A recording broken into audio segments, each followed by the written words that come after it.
Hello, this talk is going to be on NATO and how it's expanding to include Japan and Taiwan and other countries in the near future. We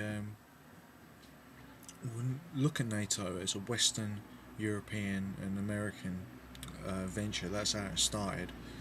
And after seeing how Soviet Union broke its um, promises to hold free and fair elections in Hungary. Although it did in Austria, it did allow free and fair elections in Austria, and that's why they lost. This is in response to Stalin. You got to remember that Stalin, on several occasions, said that he wanted to reach the Atlantic, and after what he'd done to his own people, killing 30 million people, it seems that the Western Allies, and they're part of Germany, West Germany, under Konrad Adenauer, a great man, and should be more well known. He was Chancellor of Germany, known as the Altmann, the old man, by the West Germans, who rebuilt Germany. Um,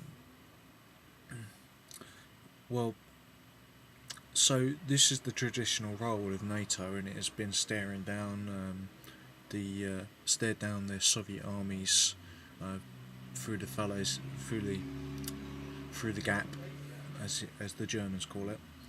Um, Keeping them on the eastern side of the Elbe. So, why has it changed? Why are we expanding? Well, NATO had to find a role for itself after the end of the Cold War, and so it expanded into peacekeeping. But NATO's allies, those member nations, also had other relations with other countries, such as America, was a strong relationship with Japan. Now, Japan, like Europe, is a postmodern power.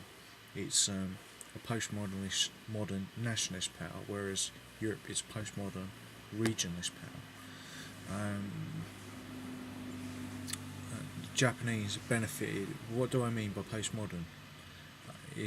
I mean that their power is more gauged in scientific and economic terms than in military terms. Um, that's not to say that the Japanese haven't got the third largest navy in the world. Sorry, the second largest navy in the world, and one of the largest armies in the world, after America. Um, doesn't it make sense, obviously, to expand NATO into these countries that have always wanted to be members of such a kind of organisation as NATO? Yes, it does. Strategically, it does make it more sensible to bring Japan and Taiwan in on the outset. But if you've read a book called Asia's Deadly Triangle, which I recommend, unfortunately I can't remember the author's name, so you're just going to have to look it up on the internet, you'll see that East Asia is one of the most fractious places in the world because of North Korea, because of energy, because a lot of the energy, most Japan imports most of its raw materials. It's very raw material poor, and you'll see almost all of the steel and concrete and everything else that built these mega Japanese cities have been built through imports, and those have all had to come through Indonesia, which Al Qaeda is trying to destabilise, or related groups trying to destabilise, because Indonesia is the largest Muslim country in the world, the fourth largest population in the world. It's got some vital straits there between Java and Indonesia, and Malaysia and Indonesia, and this constrains things. Also, there's the conflict between China and Taiwan. China has got thousands of missiles and heavy guns pointed towards the small straits of Taiwan, and has threatened, if Taiwan ever declares independence, that China will invade. So therefore, because of the resolution in NATO that any member who is attacked by another non-NATO state requires all of the NATO states to come in, then this will mean that NATO is at war with whoever goes to war with China, or with Taiwan and China and Japan.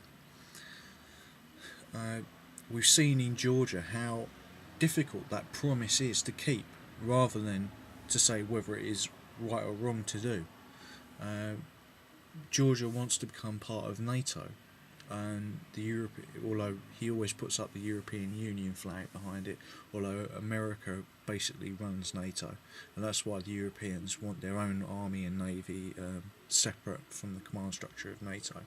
I think that's probably less likely to happen now because the French capitulated as those French surrender monkeys capitulated and gave in and put their troops into the command structure of NATO, which seems like a victory for the Anglophones, but it doesn't. It's not really, because there's now no counterweight to an APAC-led United States, which is not a Anglo-Saxon organisation at all. Now,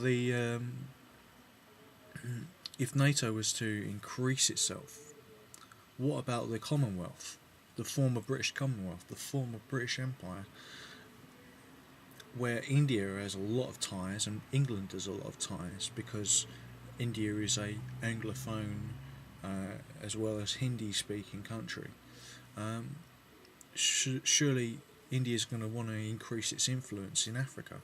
China has got a massive influence in Africa over the 10 years. We seem to have been asleep while China exported almost 20 million of its citizens, and it will need to export another 200 million to keep pace with its increased population and the decreasing amount of farmland, because although China is much larger than the United States, it has only a quarter of the farmland of the United States, and it's suffering from severe desertification. This is why China was a sea maritime power before it was a land power. Now it's seen more as a land power, but it's building up a blue water navy to challenge Japan and to challenge America. But on the other hand, China's got a symbiotic economic relationship with America, so it's a bit seesaw relationship. There's some hostility and there's some residual hostility.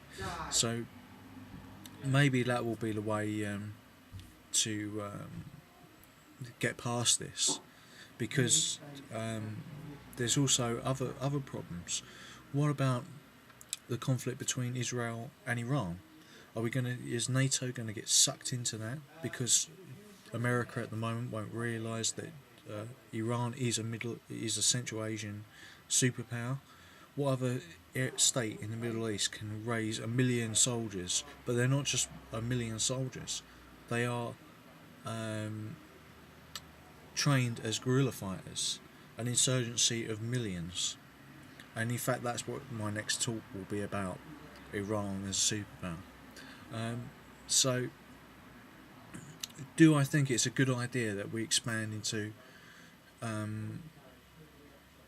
have Japan as a power? Well, before I read Asia's Deadly Triangle, I'd say yes, would be a brilliant idea.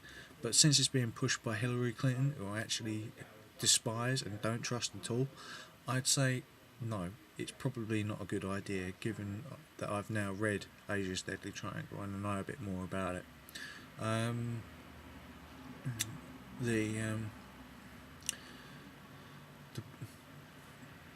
The problem is it's the World War One situation again of entangling alliances, and I think it's best for, say, a maritime power, postmodern power like England and Europe to have a relationship with Japan as an ally, and America to have an ally, but not through NATO. Would that add up to the same thing? That's difficult to say, but I think it's better than to have something that is basically a switch towards war on the nearest small incident that might happen. Okay, thank you for listening, YouTube, and I'll post this as soon as I can.